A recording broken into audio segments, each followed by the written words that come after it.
평안하셨습니까? 예, 제가 설교 일정표 보니까 한 1년 반 만에 온 것 같습니다. 예, 그래도 또 이렇게나마 얼굴을 뵐 수 있는 것에 대해서 주님께 상당히 감사드립니다. 오랜만에 뵙는 얼굴인데도 또 마스크가 가려져서 반도 제대로 못 보는데도 그래도 많이 밝고 또 건강하신 모습에 감사드립니다. 다 같이 본문 말씀입니다. 출애굽기 14장 10절로 14절입니다. 출애굽기 14장 10절로 14절입니다. 찾으신 줄 알고 제가 읽겠습니다. 바로가 가까워 올 때에 이스라엘 자손이 눈을 들어본즉 애굽 사람들이 자기 뒤에 미친지라. 이스라엘 자손이 심히 두려워하여 여호와께 부르짖고 그들이 또 모세에게 이르되 애굽에 매장지가 없으므로 당신이 우리를 이끌어내어 이 광야에 죽게 하느뇨. 어찌하여 당신이 우리를 애굽에서 이끌어내어 이같이 우리에게 하느뇨. 우리가 애굽에서 당신에게 고한 말이 이것이 아니뇨. 이르기를 우리를 버려두라. 우리가 애굽 사람을 섬길 것이라 하지 아니하더뇨. 애굽 사람을 섬기는 것이 광야에서 죽는 것보다 낫겠노라. 모세가 백성에게 이르되 너희는 두려워 말고 가만히 서서 여호와께서 오늘날 너희를 위하여 행하시는 구원을 보라. 너희가 오늘 본 애굽 사람을 또 다시는 영원히 보지 못하리라. 여호와께서 너희를 위하여 싸우시리니 너희는 가만히 있을지니라. 아멘. 너무도 잘 아시는 말씀일 것입니다. 저희가 신앙생활 하면서 이 말씀, 이제 출애굽을 한 이후에 절체절명의 위기입니다. 조금 유식한 말로 하자면 사면초가라고 하는 것이겠죠. 근데 여기 보시면 10절에 이스라엘 자손이 심히 두려워하여 여호와께 부르짖는 장면입니다. 그런데 여호와께 부르짖는다고 했는데 그 뒤에 보면 11절에 바로 그들이 또 모세에게 이르되라고 되어 있습니다. 그러니 이 문맥은 엄밀히 따지면 그 모세에게 지금 11절과 12절에 보시면 원망의 말을 하는데 이 원망의 말은 모세에게 한 것이 아니라 하나님께 드리는 원망이었다는 것입니다. 그러니까 위기 상황이 됐을 때 두 가지의 부류가 있는 것 같아요. 성경상에 보면.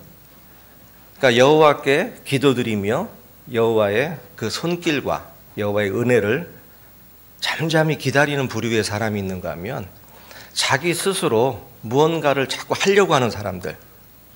근데 그것도 뭐 옳은 길을 자기 스스로 하면 좀 괜찮겠습니다만 이런 식으로 하나님을 원망을 하는 것이죠. 어찌하여 나에게 이런 길을 가게 하시는가? 또 이런 일을 겪게 하시는가? 근데 성경의 역사를 보면 원망이나 불평을 해서 좋은 결과를 얻은 것을 볼 수가 없습니다. 그것처럼 하나님께서는 무엇보다 저희에게 시험을 주시고 고난을 주시는 것은 본심이 아니라 하신 것처럼 저희들이 겪는 고난을 통하여 무언가를 느끼게 해주시며 또 성장할 수 있는 기회를 허락하신 것이 아닌가 싶습니다. 말씀에 앞서 서두로 한 가지 예화를 드리겠습니다. 어느 초등학교 교사 선생님이 아이들에게 이런 질문을 했대요. 만약에 너희들이 밀림이라고 하는 정글을 가고 있는데 갑자기 뒤에서 호랑이가 쫓아온다. 그런데 호랑이가 쫓아와서 무서워서 막 뛰어서 도망을 가고 있는데 앞에는 막다른 낭떠러지가 나타난 거예요. 그 낭떠러지도 떨어지면 거의 살 수 없을 정도의 손길 낭떠러지라 그러죠. 그런 낭떠러지를 만났습니다. 뒤에는 호랑이가 막 쫓아옵니다. 그때 이제 질문을 합니다. 만약에 그런 상황이면 너희들은 어떻게 할 것이냐라고 묻습니다. 그러니까 어느 한 아이가 용감하게 손을 듭니다. 그래서 너 이야기해봐 그랬더니 그 아이가 하는 말이 호랑이가 막 쫓아올 때 얼른 옆에 있는 돌멩이를 들어서 호랑이한테 던진답니다. 그럼 호랑이가 무서워서 피할 거래요. 그래서 선생님이 하시는 말씀이 그래 넌 참 용감하구나. 그래 그럼 돌멩이를 들어서 한번 던져보렴. 또 다른 사람 두 번째 아이가 손을 들었어요. 두 번째 아이는 하는 말이 참 맹랑합니다. 무슨 말을 하냐면은 낭떠러지에 서서 당당히 쓴답니다. 그래서 호랑이를 마주 보고 호랑이를 막 약을 올린대요. 그럼 호랑이가 막 화가 나서 씩씩거리면서 자기한테 막 덤벼들 때 자기는 어떻게 하겠습니까? 다 예견하시죠? 화가 나서 확 덤벼들 때 자기는 싹 피하면 호랑이는 낭떠러지로 떨어진다는 겁니다. 그러니까 선생님이 뭐라고 대답하셨을까요? 이 돌멩이를 던진다는 아이는 용감하다 했는데 이 아이는 어떻게 보면 용감의 도를 넘어진 겁니다. 호랑이를 약을 올린다니까. 그러니까 선생님이 이렇게 대답합니다. 너는 참 영화를 많이 봤구나. 즉 그거는 허무맹랑하지만 영화상에는 그럴 수 있는 이야기지요. 호랑이가 약 올린다고 약을 타겠습니까? 그랬더니 그 얘기를 듣더니 마지막 아이가 손을 듭니다. 그래서 선생님이 그래 너 이야기해봐라 그랬더니 그 아이가 하는 말이 그럼 선생님 그럴 때는요 빨리 꿈에서 깨면 돼요. 과연 이 세 아이의 대답 중에 무엇이 현명할까요? 저는 모르겠습니다. 무엇이 현명한지는 모르겠습니다만 이 아이들도 위기의 상황이라는 거에서 자기 나름대로의 대처 방법이 있다는 것이죠. 그럼 반대로 하나님의 자녀라고 일컫는 우리 성도님들은 이런 위기 상황, 그러니까 사면초가입니다. 뒤에는 그때 당시 애굽의 군대, 바로의 군대라고 하면 전 세계에서 최고 막강한 군대입니다. 그것도 바로가 자기를 근위하는 최고의 정예 부대를 마차를 끌고 쫓아오는 장면입니다. 잡히면 죽습니다. 아니면 다시 종살이를 하러 가야 되고요. 또 하나, 앞에는 뭐가 가리고 있지요? 홍해 바다라는 바다가 넘실거리며 나의 길을 막고 있습니다. 그러니까 즉 인생을 살다 보면 우리에게는 이렇게 사면초가의 상황을 당할 수 있다는 것이죠. 그럴 때 과연 우리는 말씀으로는 잘 알고 있습니다. 이럴 때 여호와를 의지하며 여호와께 부르짖고 여호와 하시는 일을 잠잠히 기다려야 한다. 근데 그것이 잘 되던가요? 저는 그것이 어렵다는 것을 많이 경험합니다. 그런 상황도 하나님이 주신 거라고 당연히 받아들이며 감사하기보다는 어찌하여 나에게 이런 일을 주셨는가 하고 불평불만을 널어놓는 경우가 더 많다는 것이죠. 그것처럼 우리에게 이러한 위기가 닥쳤을 때 과연 성경에서 말씀하시며 하나님의 뜻으로 우리는 어떻게 이겨나가는 것이 좋을 것인가? 지금 저희는 생각지 못한 코로나로 벌써 3년이라는 세월을 이런 생활을 하고 있습니다. 지금 비록 마스크는 쓰고 계시지만 이 정도의 인원이 모이는 것만으로도 감사하고 있습니다. 그러나 우리의 원래 꿈은 뭐였지요? 이 자리가 차고 넘쳐 더 큰 회당으로 옮기는 것이 꿈이셨을지 모릅니다. 그런데 이제는 이 위기 상황에 꿈이 위축되다 보니 이 정도 모인 것도 감사합니다. 즉 교회에 오는 것은 예배를 드리러 오는 것은 당연한 것입니다. 그러나 교회에 와준 것이 고마울 때가 된 것이지요. 그것처럼 하나님께서는 너희는 진정과 신령으로 예배를 드리라 하는데 저희는 이곳에 온 것을 하나님 면세워주러 온 것이 아니라는 것이죠. 이곳에 왔다고 해서 구원을 받는다는 것도 아닙니다. 하나님이 능히 손이 짧아서 내가 너희를 구원치 못하는 것도 아니고 하나님은 여기 있다 저기 있다도 아니십니다. 그러나 하나님께서 항상 원하시는 것은 나는 너희는 외모로 사람을 취하나 나는 중심으로 취한다 하십니다. 그것처럼 코로나라고 하는 죽고 사는 문제에 위기의 상황에 처해 있을 때 과연 나의 한 목숨을 지키기 위하여 집에서 나의 일신을 지키는 것이 맞는지 아니면 죽으면 죽으리라는 믿음으로 예배에 참석하는 것이 맞는지 그것은 저는 무엇이 옳다라고 말씀드릴 수는 없습니다. 그것은 성도님들께서 스스로 판단하셔야죠. 즉 하나님께서 우리에게 선택의 길을 주셨습니다. 생명의 길과 사망의 길, 복과 저주의 길을 주셨죠. 그 두 길을 주셨을 때처럼 저희들도 그것을 선택을 해야 합니다.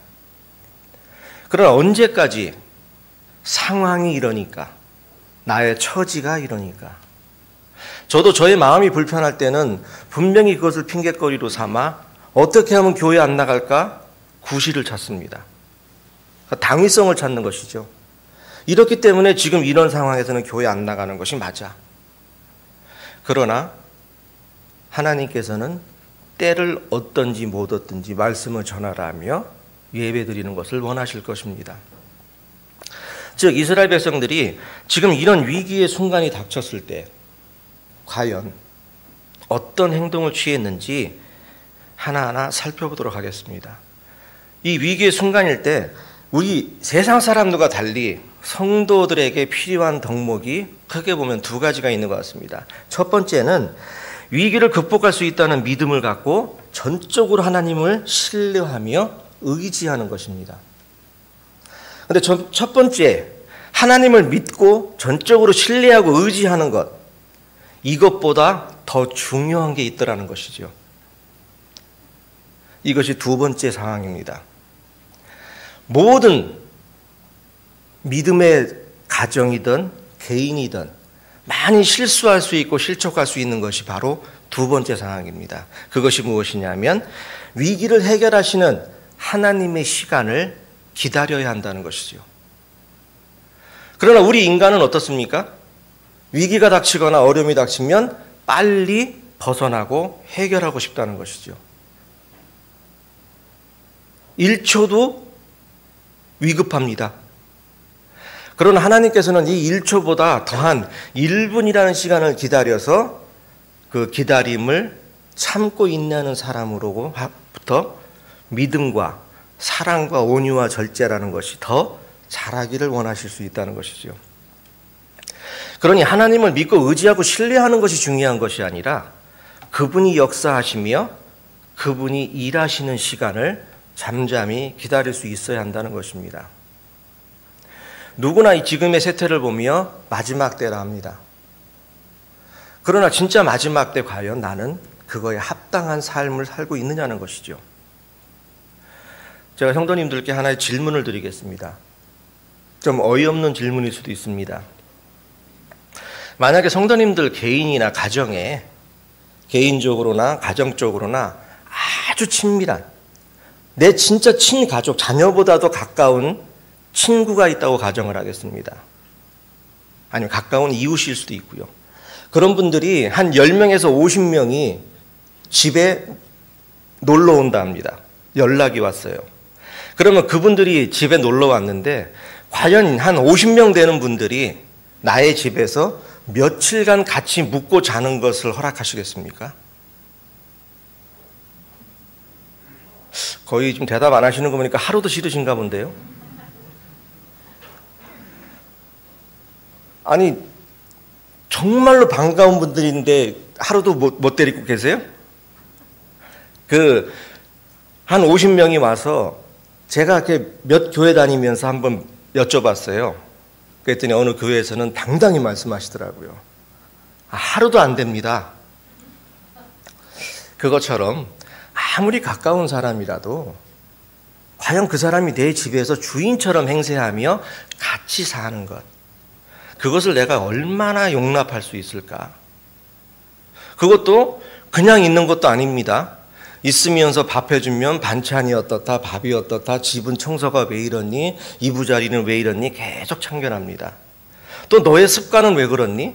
너는 왜 이렇게 사니? 자꾸 참견을 하는 것이죠. 그런데 성령님은 우리에게 어떻게 들어오셨죠?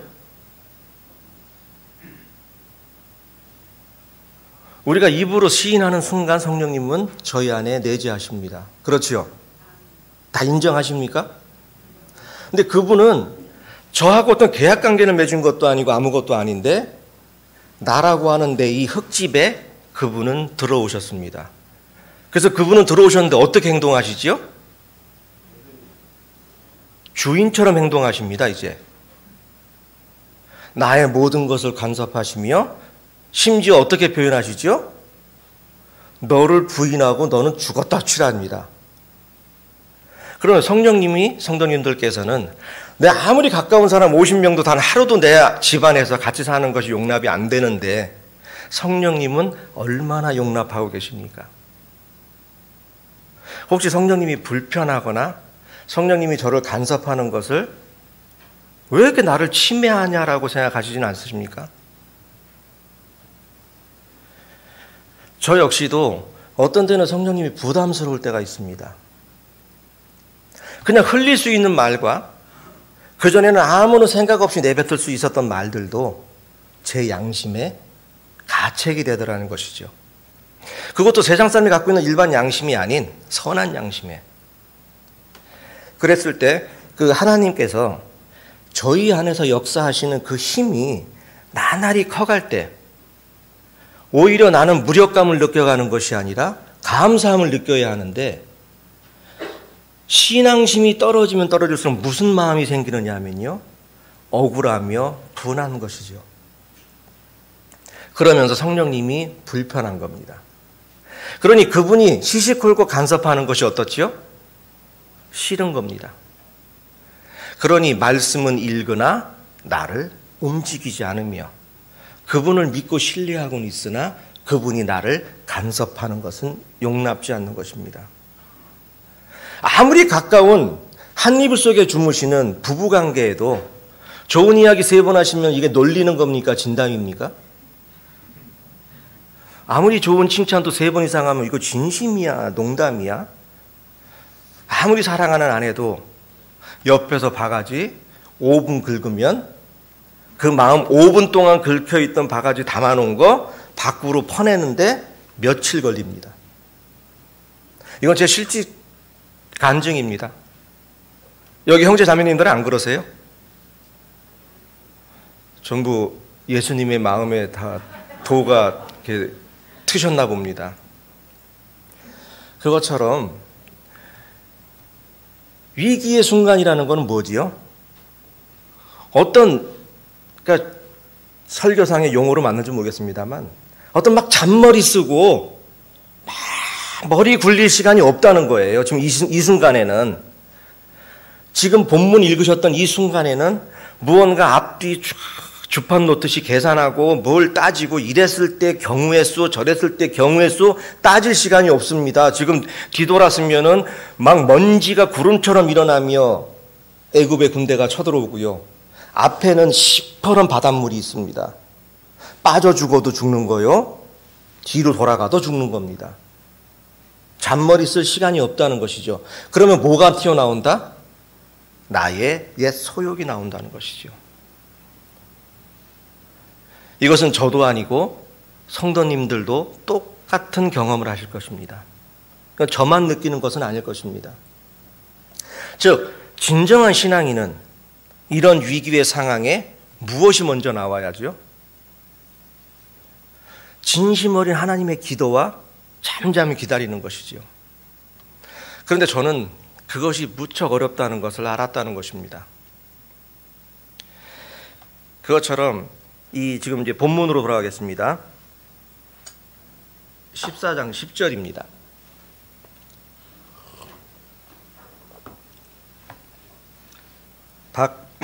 바로가 가까워 올 때 이스라엘 자손이 눈을 들어본즉 애굽 사람들이 자기 뒤에 미친지라 이스라엘 자손이 심히 두려워하여 여호와께 부르짖고.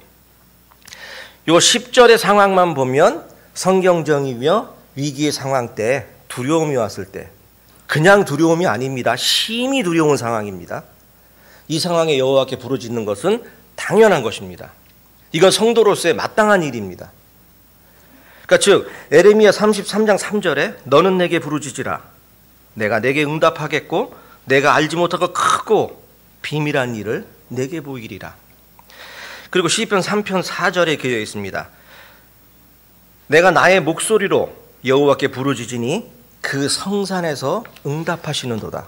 즉 이런 위기의 상황에 성도가 하나님께 부르짖는 것은 당연한 것이며 옳은 행동이라는 것입니다.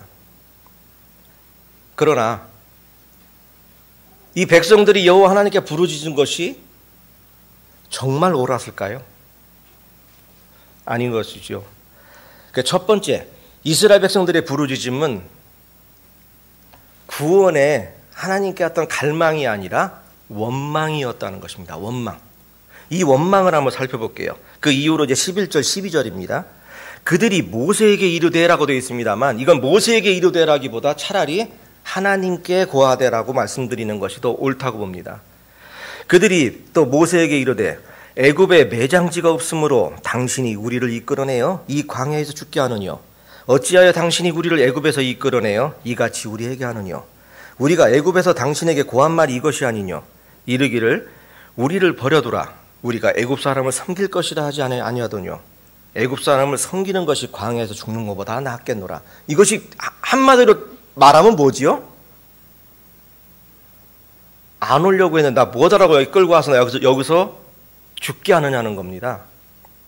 그때 당시 애굽이라는 그 시대상을 보면 애굽의 수도였던 곳 말고 조금만 벗어나면 지금도 보시면은 왕조 그 무덤들이 다 어느 쪽에 있죠? 역사 같은 그 다큐멘터리 보시면은 거의 사막의 왕조의 무덤들이 많습니다. 그것처럼 거기서 조금만 벗어나면은 거의 다 매장지였었대요. 그러니 이 사람들이 하는 말이 그겁니다. 애굽에 매장지가 없어서 우리를 여기를 끌고 내서 죽이려고 끌고 나왔느냐? 그러면서 이제 불평불만을 하는데 12절에 있는 말이 보면 이것은 어떻게 보면은 심한 거짓말입니다. 뭐냐면요. 이르기를 우리를 버려두라. 우리가 애굽 사람을 섬길 것이라 이렇게 했죠. 그러나 이 이스라엘 백성들이 위기의 순간에서 한 가지 잊어버렸던 게 있습니다. 그것은 뭐냐면요. 바로 성도님들 잘 아시는 것처럼 430년 동안 노예 생활하면서 핍박받던 이스라엘 백성들에게 10가지 재앙을 통하여서 구원하여 주신 분이 모세입니까? 하나님입니까? 하나님이시죠. 그러니까 즉 이스라엘 백성들은 10가지 이적을 보이면서 본인들을 구원하였던 자체도 잊어버렸으며 그 10가지 재앙을 왜 보내셨는지도 잊어버린 거예요. 그러니 위급한 순간에 이제는 우리가 잘 쓰는 속담이 뭐지요? 물에 빠진 사람 건져놨더니 뭐라고 합니까? 보따리 내놓으러 가는 거나 똑같은 상황입니다.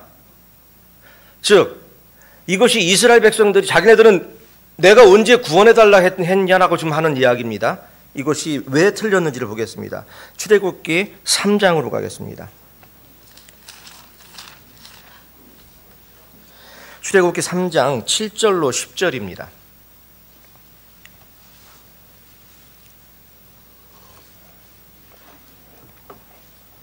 여호와께서 가라사대 내가 애굽에 있는 내 백성의 고통을 정히 보고 그들이 그 간역자로 인하여 그다음 뭐라고 되어 있죠?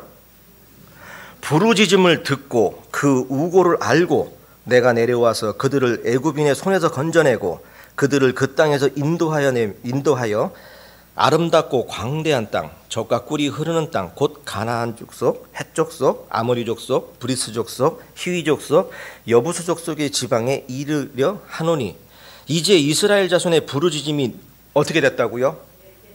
내게 달하고 애굽 사람들이 그를 괴롭게 하는 학대도 내가 보았으니라고 되어 있습니다. 그러면 이스라엘 백성들이 학대를 당할 때 하나님께 부르짖었어요? 안 했어요? 구원해달라고 했습니까? 안 했습니까? 근데 아까 본문 11절 12절에는 뭐라고 하죠? 우리가 언제 꺼내달라 했냐? 우리를 왜 여기를 끌어냈냐? 이게 지금 말이 되는 장면입니까? 그런데 저 역시도 그러고 살더란 이야기입니다. 즉 제가 구원받은 지 한 10년 안 돼서 그 뜻이 무엇인지도 모르면서 했던 말이 있습니다. 특히 구원받은 지 한 1년 정도 됐을 때 그런 것만을 했던 것 같아요. 그게 무슨 말이냐면 아니 구원받아 천국 가면 됐지 더 이상 뭘 바래. 이 말이 좋은 말씀 같지요. 그러니까 지금 이 말은 뭐냐면 구원받았으면 천국 가는 거로 고맙다는 이야기예요. 즉 뭐냐면 그 위에 있을 희생과 하나님의 일을 하는 것은 부담스러운 거죠. 그러니까 나 같은 존재가 천국 가는 것만으로도 감사하다는 거예요.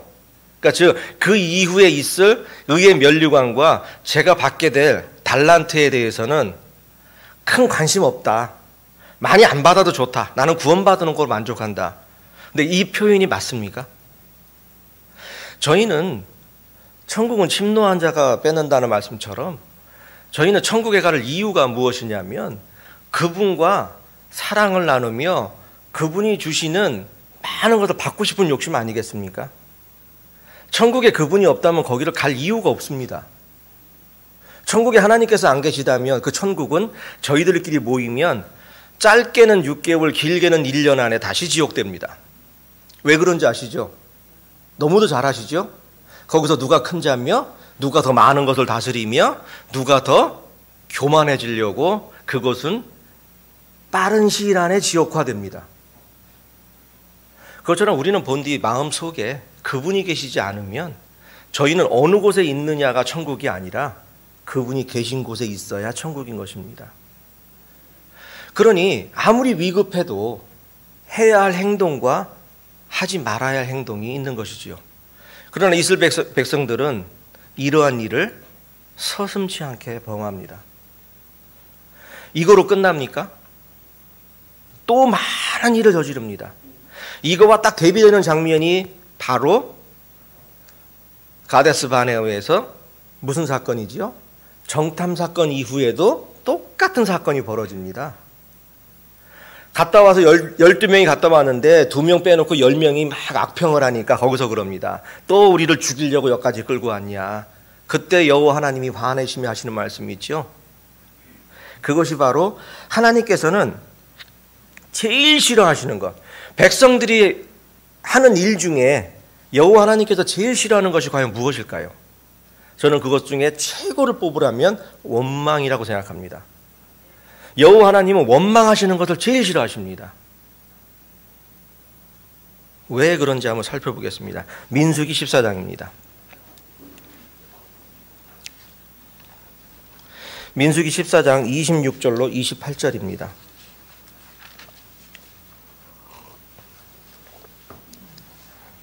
지금 보신 말씀이 가데스 바네아에서 방금 전에 말씀드렸던 정탐 사건 이후의 상황입니다. 26절입니다. 여호와께서 모세와 아론에게 일러 가라사대 나를 원망하는 이 악한 회중을 내가 어느 때까지 참으리야. 이스라엘 자손이 나를 향하여 원망하는 바 그 원망하는 말을 내가 들었노라. 그들에게 이르기를 여호와의 말씀에 나의 삶을 가리켜 맹세하노니 너희 말이 내 귀에 들린 대로 내가 너희에게 행하리니. 귀에 들린 대로 해준답니다. 이 귀에 들린 대로 해준다는 말이 얼마나 무서운 말인지요. 그래서 저도 부지 중에 원망의 말과 불평의 말을 얼마나 했는지 모릅니다. 그러나 물론 하나님께서는 저희를 그 모든 것까지 사해 주셨지요. 그러나 사해 주셨다고 허랑방탕하게 살아야 할 권리와 의무는 없다는 것이지요. 로마서 6장 1절로부터 시작하는 말씀처럼 우리는 은혜를 더하려고 죄에 거할 수 없다는 이야기입니다. 갈라디아서의 말씀처럼 다시 우리는 종의 멍에를 매서는 안 된다는 것이죠. 구원받았으니 나의 모든 죄 영원히 사함받았으니 나는 지금의 죄를 지어도 된다. 이 논리는 맞지 않다는 것입니다. 우리가 거룩해야 할 의무가 그거라는 것이죠. 하나님의 뜻은 이것이니 너희는 거룩하라. 과연 거룩이 무엇일까요? 이 그릇이 반짝반짝 빛나면서 아주 멋진 형체로 되는 것이 거룩일까요? 히브리 원어의 거룩의 뜻은 그것이 아닙니다. 번쩍번쩍 빛나고 멋진 것은 글로리입니다. 영광. 그것이 아니라 거룩이라는 것은 구별되며 분리해 놓은 것이에요. 그러니까 너희는 거룩하라는 말씀은 그것을 잘못 이해하시면 거룩하라니까 막 뭔가 영광스러운 존재가 돼서 거만해지는 것, 이것이 잘못되는 것이고요. 거룩은 원래 죽을 수밖에 없었던 죄의 종에서 너희를 구별해서 건져내었다는 것이에요. 그러니 너희는 뭐부터 구별된 거지요? 뭐로부터 구별됐습니까? 죄로부터 구별된 거룩한 자라는 겁니다. 영광스러운 존재가 아니라 죄로부터 구별된 거룩한 자. 그러니 우리는 거룩하라고 하신 말씀, 나는 거룩하다. 지금 뭐냐면 나는 죄하고 먼 자라는 것입니다. 하나님은 나는 죄를 모른다는 너희들도 죄에서부터 거룩하게 하였으니 너희들도 거룩하라는 말씀은 우리는 영광스러운 존재라고 착각하시면 안 됩니다. 우리는 죄를 멀리해야 할 존재인 것이죠. 그런 삶을 살아야 우리의 말이 살아 움직여 복음을 전할 수 있다는 것입니다. 우리가 성경에 있는 말씀을 하나도 지키지 않고 살고 있는데 여기서 복음 전도 집회가 일어난다고 어느 영혼에게 우리 교회에 와서 말씀 듣자고 이야기를 했을 때 나의 삶이 거짓의 삶이라면 내가 전하는 사람은 이 자리에 초청함을 받지 않아야 할 것입니다. 그러나 저의 삶이 하나님 보시기에도 거룩한 삶이라면 제가 굳이 권하지 않아도 그분은 기회가 되면 그렇게 말씀할 겁니다. 네가 다니는 교회는 나도 한번 가보고 싶다. 이것이 성도의 덕목이 아닐까 싶습니다. 그러나 여전히 성도가 불평불만만 앞세우며 저주의 말만 하고 악독한 말만 하며 회사에서는 어떻게 하면 더 출세할까만 생각한다면 세상 사람들과 무엇이 다를까요? 그러니 저희는 회사에서 영광스러운 글로리한 존재가 아니라 저희는 거기에서 구별된 사람, 거룩한 자가 바로 그런 뜻입니다. 그러니 우리는 죄로부터 구별된 자로서의 합당한 삶을 살아야 하는 것이죠. 아직도 죄 속에 살고 있다는 것이 원망이라는 것입니다. 그래서 여호와 하나님께서는 원망을 싫어하는 것이죠. 원망하는 이유가 무엇일까요? 그것이 싫으니까. 그렇죠? 좋은데 원망하겠습니까? 물론 그러실 수 있겠지요. 남편이 금목걸이 사다 줬는데 뭘 이런 걸 하실 수는 있습니다. 그러나 진짜 속마음은 진짜 이런 거입니까? 왜 이제 사왔어? 이런 표현이 더 맞겠지요. 아니 난 이거보다 조금 더 좋은 걸 원했는데. 그것처럼 우리는 겉과 속이 다르게 전혀 반대로 행동할 수 있다는 것이죠. 그러나 하나님 앞에서는 통하지 않습니다. 야고보서 5장 9절에도 이런 말씀이 있습니다. 형제들아 서로 원망하지 말라. 그리하여야 심판을 면하리라. 보라 심판주가 문 밖에 서 계시니라. 심판주가 문 밖에서 문을 두드리신답니다. 그러니 원망하지 마라. 원망하는 자는 다 원망하면 죽었다. 우리가 히브리서 11장 믿음장을 보게 되면 그런 내용들이 많이 나오죠. 근데 그 11장 쭉 보시다 보면 후반부에 이런 말 나옵니다. 톱으로 켜고 맞고 죽고 어떻게 되고 하는 데 있는데 이런 사람들은 감당할 수가 없대요. 세상이. 왜 그런 사람들을 세상에 감당할 수 없을까요? 무언가 더 확실한 믿음의 존재가 있는 것이죠. 그것처럼 우리는 이스라엘 백성처럼 이렇게 위기의 순간에 그것을 모면하기 위해서 거짓말이라도 해서 없는 사실을 있는 것처럼 만들어서 나에게 이득을 취하려고 하는 자세가 아니라 차라리 그 자리에서 죽더라도 우리는 하나님이 명령하신 그 질서와 하나님의 율법 안에서 벗어나서는 안 된다는 것이죠. 이것이 성도의 덕목이 아닌가 싶습니다. 왜 교회가 병들어갈까요? 왜 세상이 병들어갈까요? 그것은 바로 자신의 직무를 지키지 않아서입니다. 우리가 레위기서를 보게 되면 이런 말씀이 있습니다. 너희는 직무를 지키라. 제사장의 직무가 있고요. 레위 자손의 직무가 있고요. 다 각기 자기의 직무가 있습니다. 그 직무를 넘어서지 말라 합니다. 같은 성전에서 성물을 다루고 똑같은 제사장을 도와주긴 하지만 레위 자손은 제사장의 일을 할 수 없습니다. 또 제사장이지만 제사장은 레위 자손이 하는 일을 할 수 없습니다. 그것처럼 교회와 세상이 병들어가는 이유는 그 직무를 넘어서기 때문에 그런 것이죠. 해서는 안 될 것, 내가 갖고 있는 직분과 내가 갖고 있는 직무에 그 한에서만 해야 하는데 모든 걸 다 하고 싶은 거예요. 쉬운 얘기로 완장차면 어떻게 된다고요? 참 우리나라 그 옛날 어른들이 너무 지혜로웠던 것 같아요. 아니면 우리나라 백성들이 유독히 그런 거에 약했는지도 모릅니다. 완장만 차면 사람이 변한다. 또 이런 말이 있습니다. 자리가 사람 만든다. 그런데 우리 성도님들은 완장이 사람 만듭니까? 자리가 사람 만듭니까? 그 말씀이 맞다고 생각하십니까? 성도는 내 가슴 안에 들어오신 성령님이 어떻게 일하시느냐에 따라 다릅니다. 그 정도에 따라 다르더라고요. 저는 신앙하면서 처음에 그 믿음의 선진들, 그때 당시 제가 봤을 때 얼마나 진짜 저분들은 말씀을 많이 알고 많이 봤으면 저런 믿음들을 가졌을까라는 그런 분들이 항상 하시던 말씀들이 있었어요. 근데 이것이 제가 한 20년, 30년 되니까 이것이 잘못됐구나. 무언가 하나 1%가 부족했었구나라는 것을 느꼈습니다. 그것이 무슨 말씀이냐면요, 그때 당시에 믿음의 선진들이 하시는 말씀 중에 이런 말들이 있습니다. 내가 머리로 알던 것이 가슴으로 내려오는데 10년 혹은 20년 혹은 30년 걸렸다라는 말씀들 혹시 들으신 적 있습니까? 저만 들었습니까? 그때 당시에 믿음의 선진들이 그런 말씀들을 많이 표현하셨어요. 그러니까 그 말씀이 뭐지요?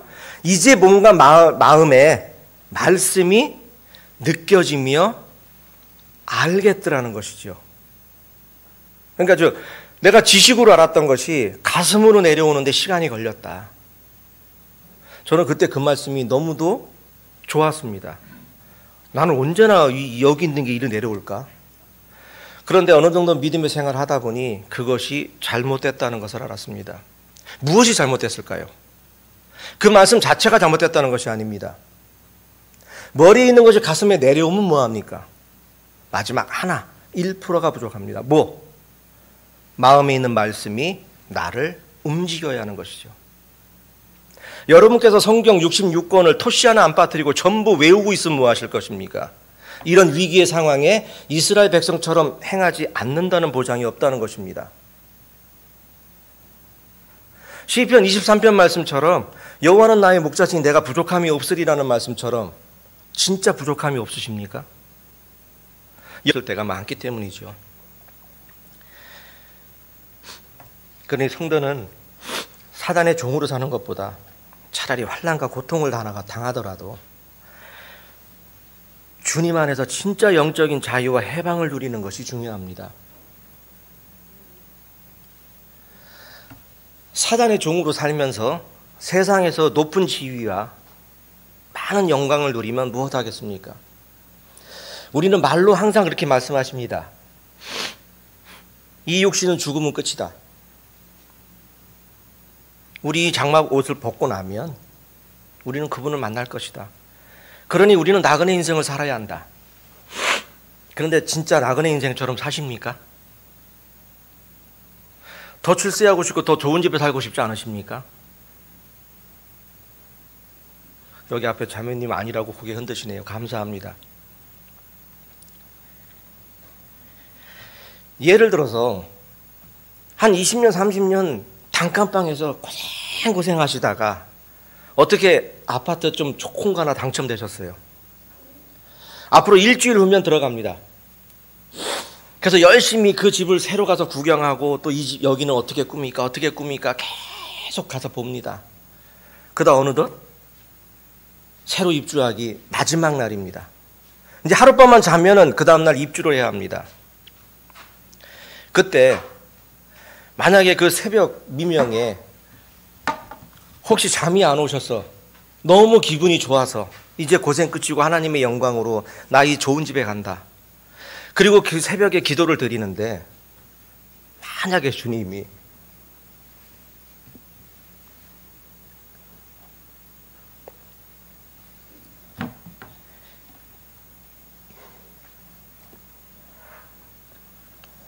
차라리 수고했다. 내가 이렇게 한 것을 너희에게 주는 복으로 알아라고 하시면 좋은데 오늘 밤에 네 영혼을 취해 가겠다라고 하시면 어떻게 하시겠습니까? 하나님의 뜻에 그것이 너무 어렵다는 걸 압니다. 그러나 얼마든지 가식적으로 할 수 있다는 것이죠. 그것이 아닌 것처럼. 우리는 요한 1서에 나오는 말씀처럼 영을 분별하며 때를 분별하라는 말씀. 지금 벌써 사단은 이미 적그리스도는 이미 있다라고 그 요한 1서 쓰는 그 당시에 이미 적그리스도는 세상에 이미 있노라라고 하셨습니다. 그때 지금 누가 봐도 마지막 때일 이때 우리는 과연 어떻게 살고 있을까요? 이 핑계 저 핑계 대며 주님의 뜻과 주님의 말씀을 거역하고 살고 있지는 않을까요? 그러면서 성경을 들고 교회 올 때만 거룩하게 오는 것은 아닐까요? 저처럼 넥타이 매고 양복 입었다고 거룩한 것일까요? 주님은 그 속에 있는 것을 보십니다. 그러니 성도 여러분께서 말씀을 많이 읽고 많이 암송하시는 것 무엇보다 중요합니다. 그것이 다 필요 없다는 것이 아닙니다. 그것을 하신 만큼 살고 있느냐는 것이죠. 내 머릿속에 있는 말씀만큼 살고 계시냐는 것이죠. 이스라엘 백성들은 저희는 책으로 봤습니다. 예수님의 사랑과 주님이 보이신 세상의 이 많은 이적들을 저희는 글로 봤습니다. 그러나 이스라엘 백성들은 오늘 보신 본문에 그분들은 눈으로 봤습니까? 귀로 들었습니까? 눈으로 보고 귀로 들었습니다. 그분들은. 그런데도 못 믿습니다. 10가지 재앙을 눈으로 보여주며 어마어마한 장자를 다 죽이는 그 모습까지 다 봤습니다. 그런데도 안 믿습니다. 그런데 두세 사람이 내 힘을 모인 자리에 내가 그들 중에 함께 한다고 하신 말씀처럼 이 자리에 그분이 함께 하십니다. 그것처럼 내가 진심으로 내 개인 개개인이 하나님 보시기에 합당한 믿음의 생활을 하고 있느냐는 것이죠. 우리는 여기 앉아 계신 성도님의 눈과 마음은 얼마든지 속일 수 있습니다. 제 마음이 아무리 부패하고 더러워도 성도님들 앞에서는 거룩한 척할 수 있습니다. 그러나 그분 앞에 가서는 절대 할 수 없습니다. 그러니 갈라디아서 5장 1절에 말씀하시죠. 그리스도께서 우리로 자유케 하려고 자유를 주셨으니 그러므로 굳세게 서서 다시는 종의 멍에를 매지 마라. 왜 굳세게 서서 다시는 종의 멍에를 매지 말라 할까요? 너무도 쉽게 종의 멍에를 매기 때문에 그렇습니다. 너무도 쉽게. 자기 몸 조금만 아파 보십시오. 세상 절대 안 난 것 같습니다. 저도 코로나 백신 3차를 맞은 지 지금 딱 일주일 됐습니다만 저번 주 화요일 날 맞았는데요. 주위 사람들에게 듣습니다. 왜? 2차까지 되게 아팠거든요. 그 3차 때는 그 병원에서 말하는데 뭐 한 50%밖에 안 준다 하더라고요. 양이. 한 반 정도. 그래서 오는 손님들에게 묻습니다. 3차 맞으셨습니까? 맞았대요. 그럼 어떻습니까? 어떤 사람들은 조금 괜찮다. 한 이틀 아팠다. 그래서 3개월은 이미 지났는데도 조금 더 미루다. 어쩔 수 없이 이제 가게를 하다 보니까 손님들이 오지 않습니까? 그래서 코로나 백신 3차를 맞았는데요. 2차 때보다 더 아픈 것 같아요. 그래서 가게 문을 오늘까지 닫았습니다. 그러니까 한 이틀 쉬고 할 줄 알았죠. 그때는 안 되겠어서 다시 집사람하고 목요일 아침 일찍 가게 가서 죄송합니다. 코로나 3차 접종 후 회복 중입니다 하고 붙여놓고 다음 주 월요일 날 뵙겠습니다 라고 붙여놓고 왔습니다. 근데 주님은 어떻게 하셨지요?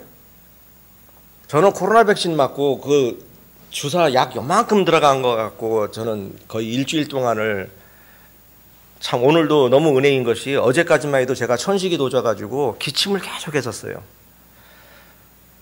그래서 이 여수 설교가 걱정이 돼서 계속 약 먹고 용각산 먹고 하면서 기도를 드렸죠. 근데 오늘 아침부터 기침이 잦아졌습니다. 이렇게. 그것처럼 요만한 거 하나 생기니까 저는 세상 절대 안 난 것 같아요.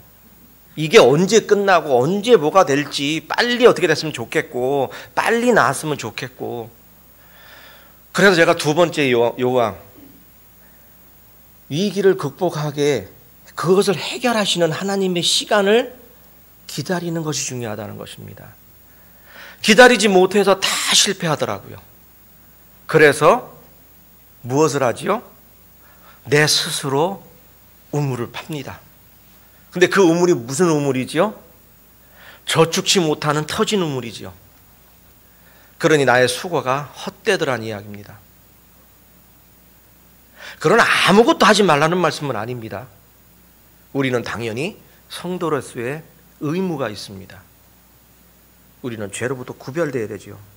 그러나 마태복음 16장 한번 보겠습니다. 드릴 말씀은 많은데 변변치 못한 자가 우느라고 시간 다 보내고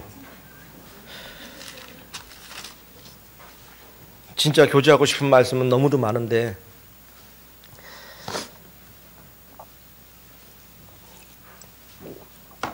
마태복음 16장 25절입니다.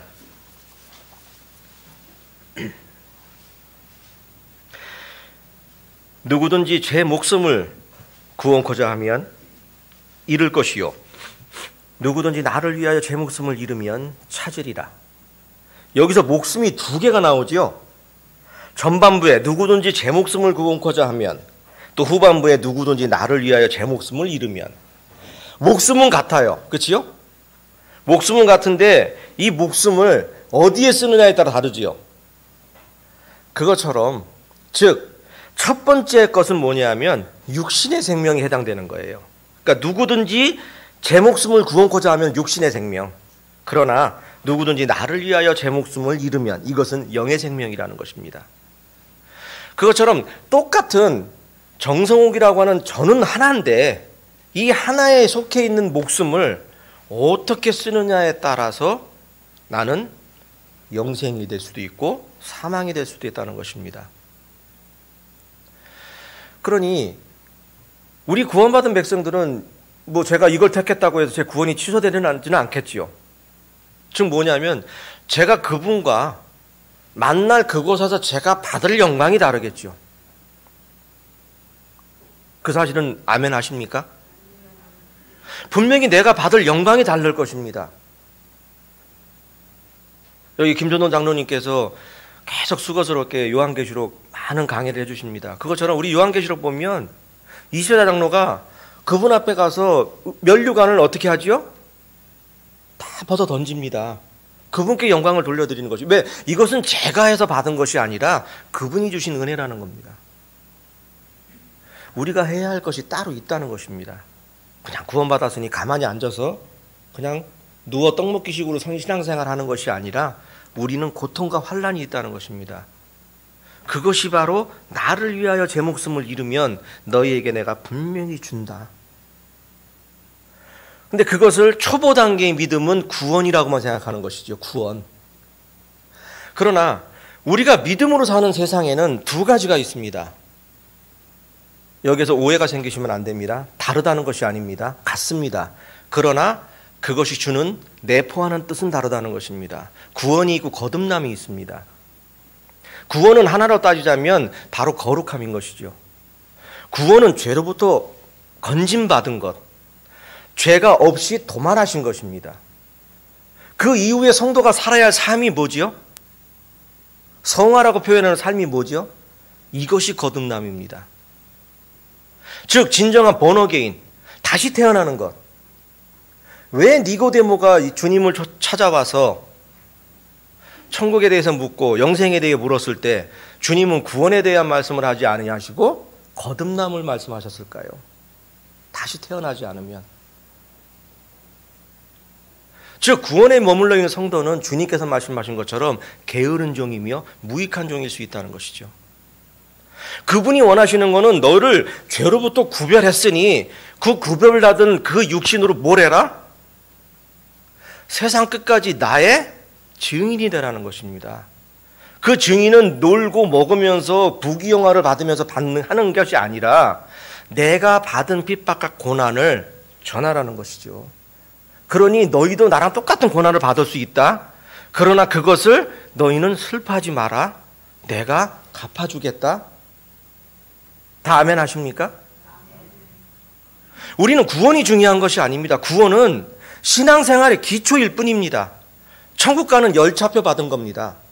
이제 그 천국 가는 탄 그 열차, 천국으로 가는 은하철도 999에 타셨는데 그 은하철도 999 안에서 우리는 계속 행위를 해야 한다는 것이죠. 복음의 행위를, 전도의 행위를. 그것이 거듭남입니다. 왜 믿음이 안 자라갈까요? 그분들은 구원에 머물러 있는 자들이겠죠.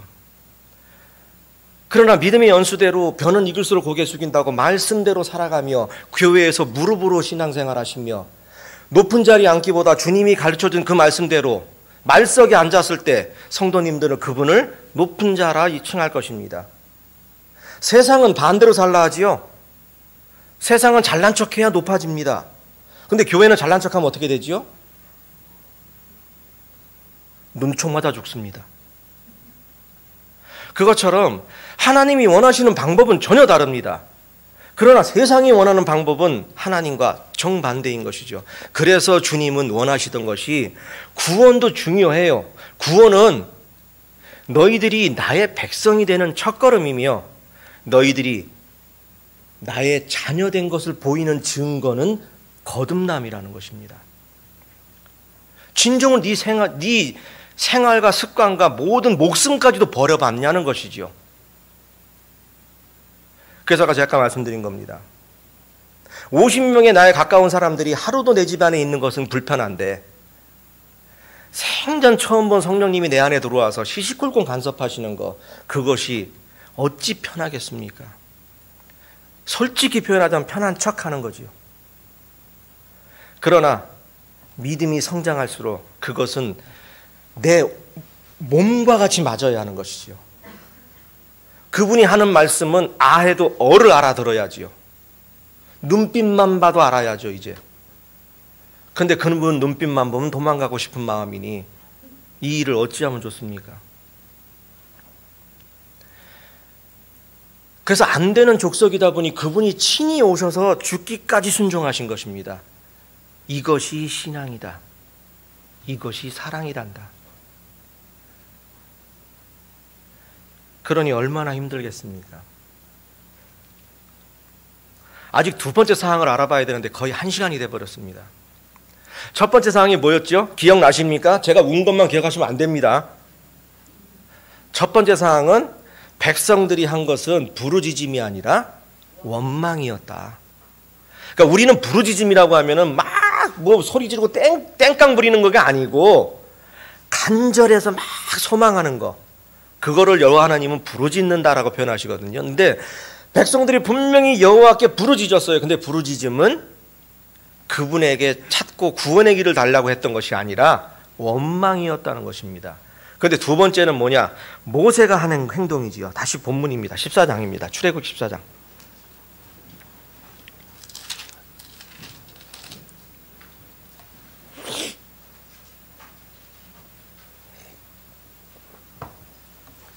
(14장) 13절 14절입니다. 모세가 백성에게 이르되 너희는 두려워 말고 가만히 서서 여호와께서 오늘날 너희를 위하여 행하시는 구원을 보라. 너희가 오늘 본 애굽 사람들을 또 다시는 영원히 보지 못하리라. 여호와께서 너희를 위하여 싸우시리니 너희는 가만히 있을지니라 라고 합니다. 근데 여기서 보시면 13절 14절에 두 가지 계속 반복되는 말씀이 있어요. 가만히. 왜 모세가 긋고 점층법을 쓰면서 가만히라고 했을까요? 우리는 한시도 가만히 못 있는 존재이기 때문에 그렇습니다. 왜? 무슨 상황만 생기면 계속 생각을 하는 거죠. 왜? 이거를 자기 생각대로 어떻게 하면 빠져나갈까? 뭐 할까? 그러니 모세가 제발 부탁하는 겁니다. 그냥 이렇게 할 수 있어요. 너희는 두려워 말고 서서 여호와 하나님께서 하는 너희들 구원을 보라 이렇게 할 수도 있는데 왜 굳이 가만히라고 표현했을까요? 이 가만히라는 뜻에 여러 가지가 내포되어 있다는 것이죠.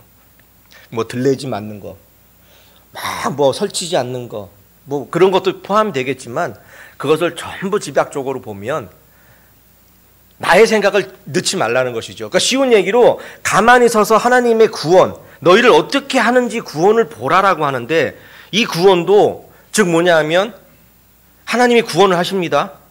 그런데 여기서 성도님들께서 여기 지금 대략 제가 봐도 그래 제가 거짓말 조금 더 보면 한 200명 앉아 계신데 이분이 하나님이 어떠한 일을 행하시기 전에 손가락을 내시려고 딱 이러는데 여기 200가지 생각이 있을까요? 500가지 생각이 있을까요?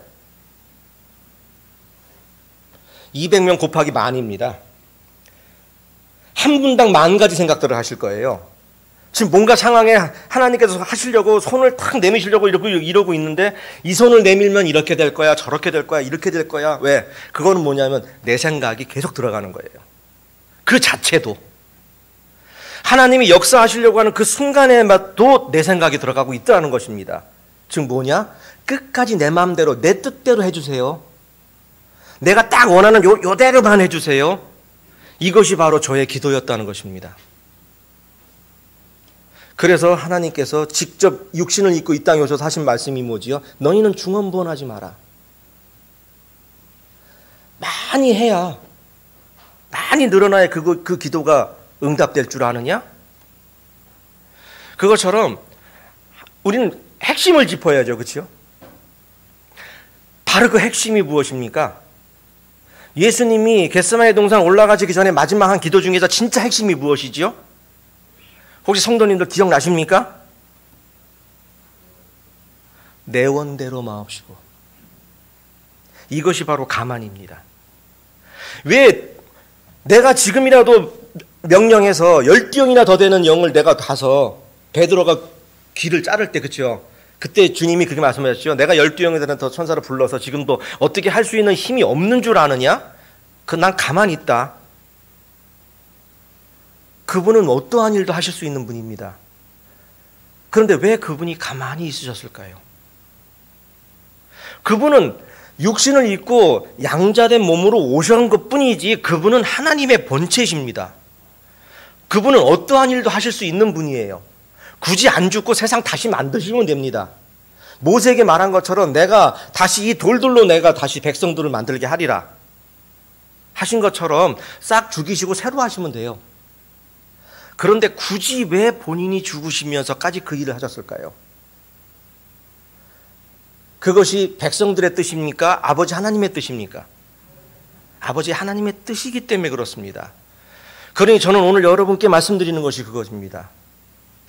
하나님이 성도 여러분들께서 하나님께 드린 기도가 있으시면 그 기도 응답을 기다리실 때 내 생각을 넣어라 마라? 넣지 마라는 것입니다. 저 역시도 기도드리며 항상 보면 내가 원하는 딱 요 가운데 토막 요대로 만들어주세요. 하트 모양이면 딱 요대로 만들어주세요. 그러고 있더라는 것이죠. 그러면 그게 하나님의 뜻대로 이루어진 겁니까? 제 뜻대로 이루어진 겁니까? 그 기도는 하나님의 뜻대로 이루어진 것이 아닙니다. 제가 불쌍해서 그냥 하나님이 들어준 것뿐이죠. 우리는 도구로 쓰임받죠. 하나님이 이 땅에서 모든 일을 행하시게끔 우리는 증인이며 그 삶을 살아가는 도구이며 종입니다. 근데 우리는 항상 요구하는 것이죠. 그것도 너무 당당하게. 해 주십시오. 우리 남편 이번에 승진하게 해 주십시오.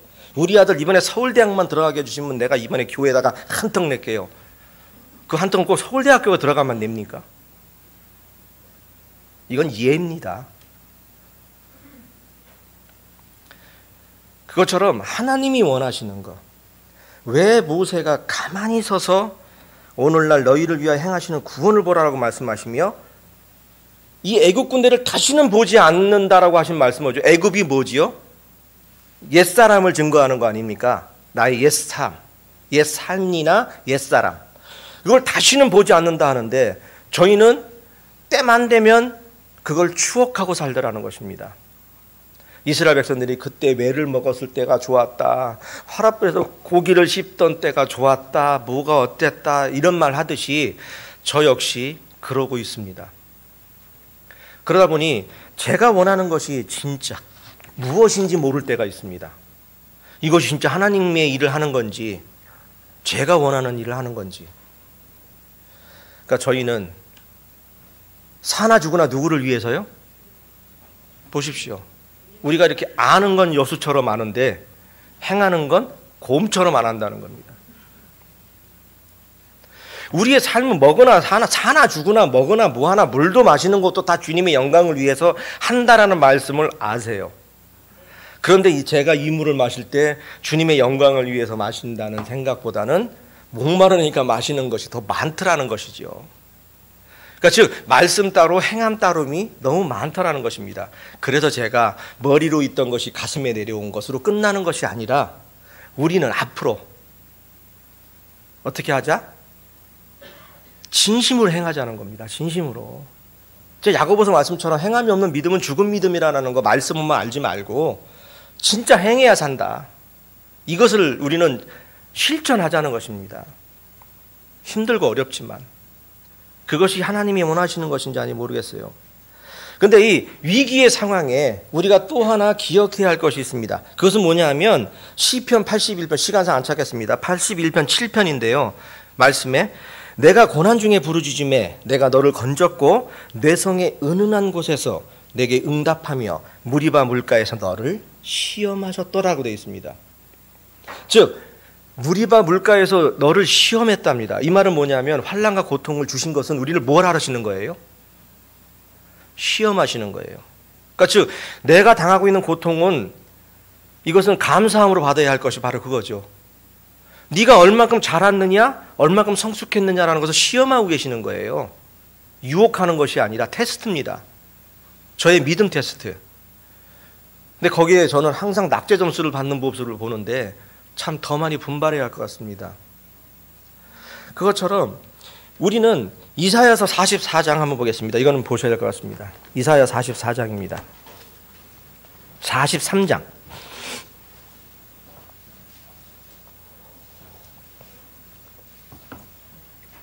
한 시간 조금 넘어도 괜찮겠습니까? 이사야 43장 16절로 21절입니다. 오늘 보신 본문 말씀에 대한 그 뒷세대들에게 이제 이사야 선지자가 하시는 말씀인데요. 16절부터입니다. 바다 가운데 길을 큰 물 가운데 첩경을 내고 병거와 말과 군대의 용사를 이끌어내어서 그들로 일시에 엎드려져 일지 못하고 소멸하기를 꺼져가는 등불 같게 한 나 여호와가 말하노라. 너희는 이전 일을 기억지 말며 옛적 일을 생각하지 마라. 보라, 내가 새 일을 행하리니 이제 나타낼 것이라. 너희가 그것을 알지 못하겠느냐? 정령이 내가 광야의 길과 사막의 강을 내리니 장차 들짐승과 실랑과 및 타조도 나를 존경할 것은 내가 광야의 물길들을 사막의 강들을 내어 내 백성 내 택한 자로 마시게 할 것임이라. 내 백성은 내가 나를 위하여 지었나니 나의 찬송을 부르게 하려 함이라 라고 되어 있습니다.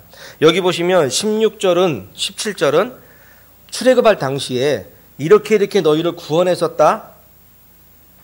이게 작은 일입니까? 큰 일입니까? 엄청 큰 일이죠. 근데 하나님은 이렇게 명령하세요.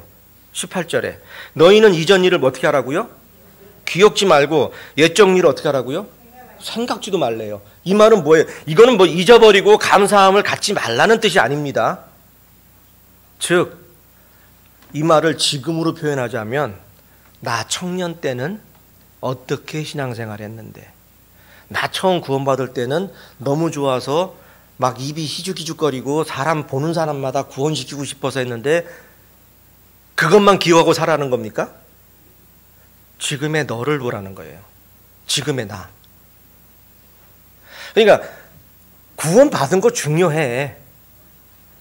그것도 내가 너한테 묻는 첫 번째 단추인데 나의 피 뿌린 예복을 입었느냐 안 입었느냐 이것을 나는 보는데 그 다음에 보는 게 뭐지요? 심은 대로 거두고 뿌린 대로 거두고 행한 대로 갚아주고 이런 말씀 있지 않습니까? 그것처럼 우리가 그분에게 가서 받아야 할 게 있는데 항상 이건 뭐 너희는 예전 일만 하고 있으면 즉 지금 보면 지금의 신앙생활은 하나 발전된 거 없어요. 누가 봐도 구원이 의심스러울 정도로 믿음 생활이 거의 피폐해 있는데 옛날 일만 추억하고 있습니다. 그것은 옳지 않다는 것이죠. 왜 그래야 하는지가 그 이후에 19절부터 나오는 겁니다. 왜 그러냐 하면 이제 너희에게 내가 새 일과 이제 나타낼 것은 그들이 전혀 알지 못하는 거예요. 그것이 뭐냐 하면 광야의 길을 내며 사막의 강을 낸다는 겁니다. 이것이 바로 예수 그리스도께서 오셔서 행한 일들, 복음으로 보인 일들, 구원하기 위해 보인 일들, 이런 것들을 우리들이 해야 한다는 것입니다. 이제 그러니까 새 일, 아버지가 일하시니 나도 어떻게 한다고요? 일한다. 근데 왜 우리는 놀고 먹으려 하면 안 된다는 것이죠. 그것처럼 원래 우리의 모습이 나와요. 그게 20절부터입니다. 18절에 너희는 이전 일을 기억지만 옛적 일을 생각지도 말라라고 하셨는데 그 뜻이 왜 그러냐 하면 장차 들짐승 곧 실랑과 타조, 그러니까 실랑과 타조가 있어요. 이 두 가지 동물을 쓰신 이유가 있는데 실랑과 및 타조도 나를 존경할 것은 이렇게 돼 있어요. 그러니까 지금 뭐냐면 실랑과 타조 같은 사람들이 나를 존경하게 된답니다. 그것은 왜냐하면 내가 그 광야나 사막에 길을 내고 강을 낸 것을 이제 내 백성이 됐고 내가 택한 자가 돼서 그것을 마시게 되면 변화한다는 것이죠. 변화하는데 그 변화한 사람이 뭐냐 하면 바로 나를 찬송하게 변화시키겠다. 그러니까 즉 찬송은 뭐지요? 나를 경외하며 나의 뜻대로 살아가는 것이죠. 그러니 감사함으로 감사의 찬송이 나오는 것이죠. 저주의 찬송은 없지 않습니까? 이 찬송이라는 뜻이 그겁니다. 감사함의 노래입니다. 찬양의 노래. 그것처럼 왜 실랑과 그 타조가 왜 이런 표현을 쓰셨냐면요. 실랑이라는 것은 그 이사야 43장에 나온 말씀인데 거기 보면 이렇게 되어 있어요. 그러니까 시편의 63편에 보시면 이렇게 되어 있는데 나의 영혼을 찾아 멸하려 하는 저희는 땅 깊은 곳에 들어가며 칼의 세력에 붙임받아 실랑의 밥이 되리라 이렇게 되어 있어요. 그러니까 실랑이라는 것은 승냥이와 이리같이 물고 뜯고 싸우고 다투고 막 이러는 그 포악적인 동물이 있죠. 그러니까 사자나 이런 동물처럼 그런 동물들, 사납고 포악한 인간의 어떻게 보면은 남을 해하려고 하는 것, 이런 본성을 뜻할 때 성경은 실랑이라는 동물을 자주 쓰십니다. 그리고 타조는 이 욥기 39편 13절에서부터 17절에 보시면 타조에 대해서 정확한 표현이 되어 있어요. 뭐라고 되어 있냐면 타조는 즐거이 그 날개를 친다마는 그 날깃과 털이 인자를 베푸느냐? 그것이 알을 땅에 버려두어 모래에서 더워지게 하고 발에 깨어질 것이나 들짐승에 밟힐 것을 생각지도 않고 그 새끼에게서 무정함이 그 새끼가 제 것이 아닌 것처럼 행동한다라고 되어 있어요. 지금 타조는 뭐냐 하면 이걸 다르게 지금으로 표현하면 인간 말종. 아주 극한 표현입니다. 사람 같지 않은 사람들 있지 않습니까? 사람 같지 않은 사람들. 그러니까 인간 말종들. 그러니까 즉 실랑은 포악한 자들. 즉 그다음에 타조는 사람의 품위를 잃어버린 자들. 이런 자들인데 이런 자들도 변화시켜서 내가 어떻게 하겠다? 나를 찬양하게 만들겠다. 즉 뭐냐면 여기 정말 죄송스럽습니다만 저를 비롯해서 여기 앉아 계신 모든 성도님들은 원래부터 착하신 분도 있겠지요. 그러나 하나님의 눈에는 다 우리는 실랑이였으며 타조였었다는 거죠. 그분의 눈에는 달이라도 명랑치 않다는 거예요. 해라도 명랑치 않고. 그러니까 우리는 똑같이 실랑과 타조처럼 무정하고 막 포악하고 그런 기질을 갖고 있는 존재였다는 겁니다. 이거를 바꿀 수 있는 건 뭐예요? 힘들고 어렵지만 내 안에 들어와 더불어 계신 분이 하시는 대로 행할 때 이것이 옛적 일이 되며 옛일이 될 것입니다. 그래서 그것이 기억나지 아니할 것입니다. 그러나 그분의 이 마음을 잃어버린 자들은 나의 원래 실랑과 타조 같은 모습이 언제 어느 때 나올지 모르는 거죠. 그래서 교회를 비판하고 성대를 판단하며 내가 높은 자리에 오르르를 하고 이런 모습이 될 수 있다는 것이죠. 그러니 내가 과연 주님 보시기에 어떠한 존재인가? 여전히 나는 실랑이며 타조인가? 아니면 여호와 하나님께서 인도하신 우리 에베소서 1장 3절로 6절 보도 찬송하리로다 곧 하나님 예수 그리스도의 아버지로부터 그리스도 안에서 속한 신령한 복을 받은 자들은 어떻게 한다? 하나님을 찬양하는 거라고 되어 있습니다. 제가 시간상 이걸 다 읽지는 않겠습니다만 우리의 창조 목적이 그거예요. 우리는 하나님을 찬양하는 것. 근데 찬양하는 기본이 바로 뭐냐면 거룩한 마음인 것이죠. 깨끗한 마음. 그래서 너희가 신령과 진정으로 예배를 드리라는 것입니다. 그래서 제사를 지내러 가기 전에 성전에 가기 전에 형제하고 좀 안 좋은 일이 있으면 어떻게 하고 오라고 그러셨어요? 먼저 사하고 오라고 하시지 않습니까? 근데 그것처럼 우리는 그것이 힘들지만 해야 한다는 것이지요. 그걸 자꾸 원하시니까. 근데 어떤 때는 저 자신도 진짜 돌아가고 싶을 때가 많습니다. 그래서 우리는 오늘의 이 주신 교훈이나 이 말씀처럼 성도는 눈앞에 있는 고난을 봐서는 안 된다는 것이죠. 그 고난 속에 숨겨 있는 여호와 하나님의 손길과 그분의 시간을 어떻게 기다린다? 아무것도 하지 말고 잠잠히 기다리시면 됩니다. 그냥 나의 생각, 나의 어떤 이론, 하실 일이 하나 있다면 그거죠. 가능하면 그 상황에 맞는 위로의 말씀을 찾으셔서 계속 읊조리는 겁니다. 그러다 보면 길이 보이며 해결이 되겠죠. 그러니 혹시 더디다고 생각하시는 것이 빠를 수 있습니다. 지금 너무 길다고 생각하시는 것이 여호와 보시기에는 짧은 시간일 수 있다는 것이죠. 아니면 제가 볼 때 짧은 것이 여호와 보기에는 긴 것일 수도 있고요. 그것처럼 어떻게 보면 오늘의 키포인트는 그겁니다. 위기의 순간에 우리는 여호와 하나님을 원망하기보다 여호와 하나님의 시간을 기다려야 한다는 것입니다. 신앙은 기다림의 미학이라는 말도 있습니다. 그것처럼 이 성화는 제가 이 여수를 자주 오는 것이 아니니까 제가 이 회복이라는 설교가 있거든요. 그 내용에 보면 이런 게 있습니다. 우리가 회복이라는 것이 뭐냐면 저는 이 성화라는 삶을 회복이라고 봤습니다. 하나님은 태초에 그분의 형상과 모양대로 저희를 지으셨습니다. 그렇죠? 그러니까 범죄를 저지른 사람들, 지금의 살인죄를 저질렀던 무슨 악행을 저질렀던 사람들, 감옥에 있는 사람들 보시면 사람의 형상이에요? 짐승의 형상이에요? 사람의 형상이지요? 저희랑 똑같은 사람입니다. 아무리 범죄를 저지른 자도 하나님의 형상을 따라서, 모양을 따라서 만들었기 때문에 똑같아요. 그러나 뭐가 달라요? 그분들과 저하고 다른 게 뭐예요? 여기 앉아 계신 성도님들과 그런 살인자들과 다른 것이 무엇입니까? 외모입니까? 속이지요. 그러니 하나님께서 우리를 구원시켜 주시고 거듭나게 하신 이후에 우리의 삶을 그분의 삶으로 막 바꿔가는 그 과정을 성경학자들은 성화하셨는데 저는 저 나름대로 느낀 것이 다시 원래 하나님의 창조의 목적으로 회복돼 가는 과정이라는 것이죠. 하나님은 아담을 창조하셨을 때 그 아담은 완전 무결해서 그 당시 하나님을 만나도 부끄러운 것도 없었고요. 벗고 있어도 창피한 것도 없었고 하나님과 대면해서 이야기를 할 정도로 거룩하며 깨끗하며 완전한 자였습니다. 그러나 죄로부터 무엇이 바뀌었지요? 겉모습이 죽은 것이 아니라 안에 있는 영이 죽어버린 거죠. 그러니 범죄를 서슴없이 저지릅니다. 아담과 하와 이후에 가인과 아벨은 어떻게 됩니까?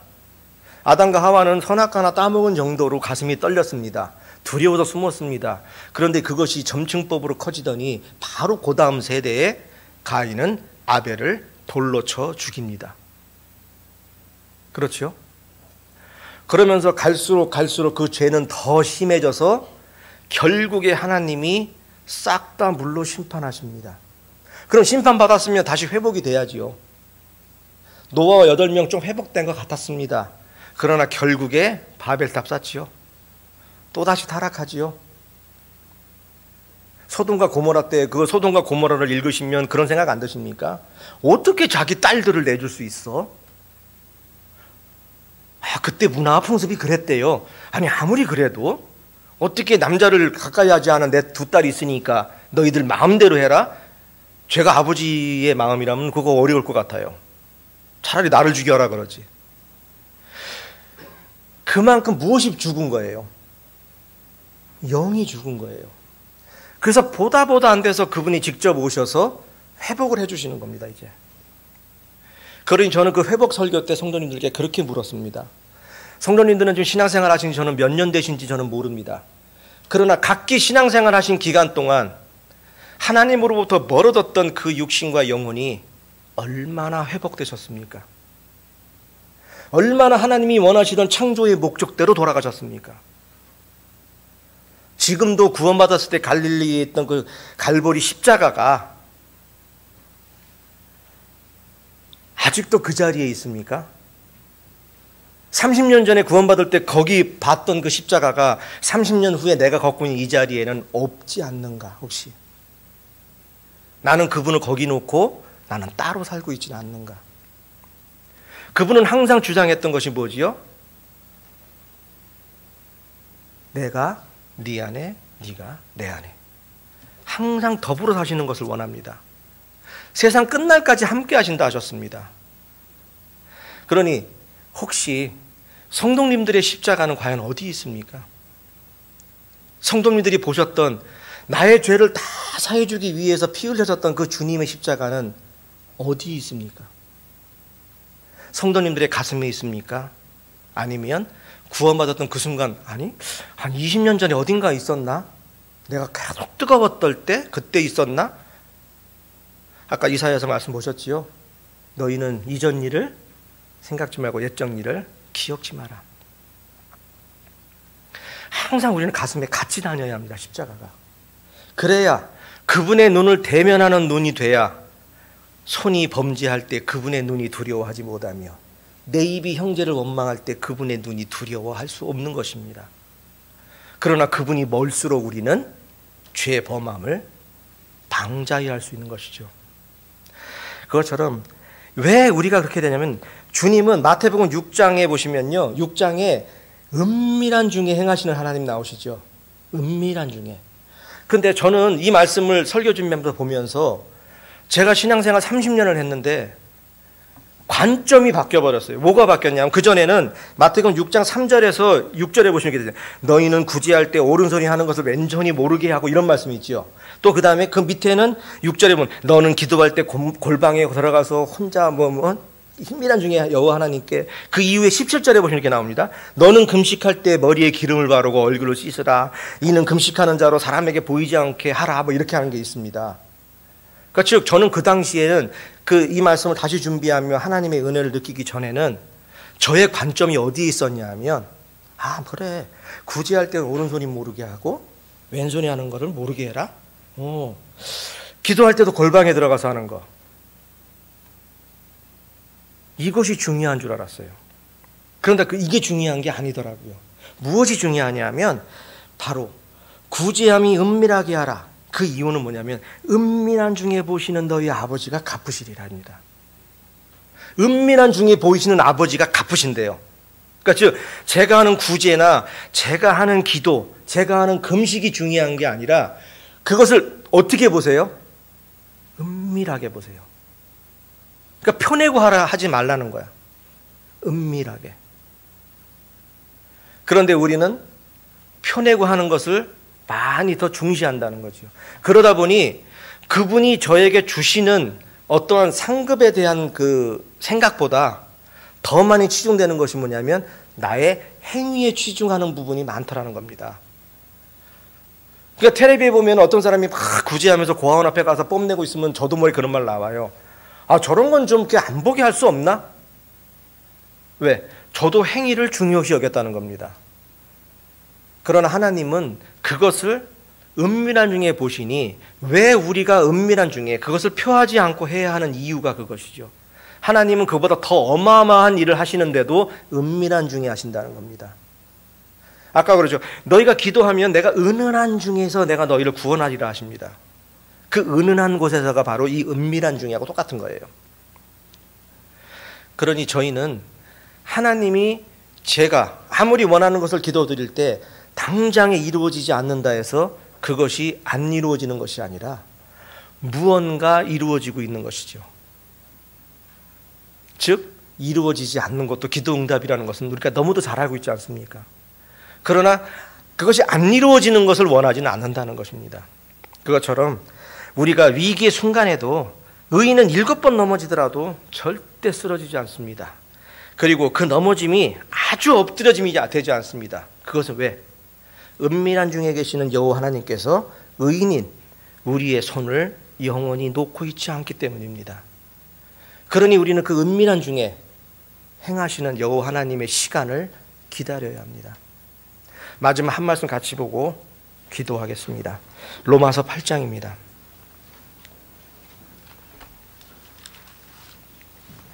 로마서 8장 28절입니다.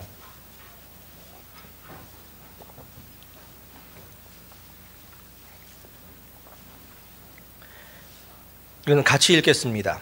시작. 우리가 알거니와 하나님을 사랑하는 자, 곧 그 뜻대로 부르심을 입은 자들에게는 모든 것이 협력하여 선을 이루느니라. 여기 서두 이렇게 말씀하시죠. 우리가 알거니와. 오늘 들으신 말씀처럼 하나님께서는 은밀한 중에 행하시며 하나님은 우리를 사랑하십니다. 그것처럼 우리는 모든 것, 우리가 전도서에 있는 말씀처럼 우리가 이 결국 모든 걸 다 들었으니 여호와를 경외하는 것이 다 마땅하다고 하는 말씀처럼 우리는 모든 것을 다 알고 있습니다. 그러니 우리는 모든 여기 앉아 계신 성도님들께서 다 협력하여 하나님 아버지께 영광받는 그러한 선이 이루어지는 여수 생명교회가 되어지기를 하나님의 이름으로 기원드립니다. 다 같이 기도드리겠습니다.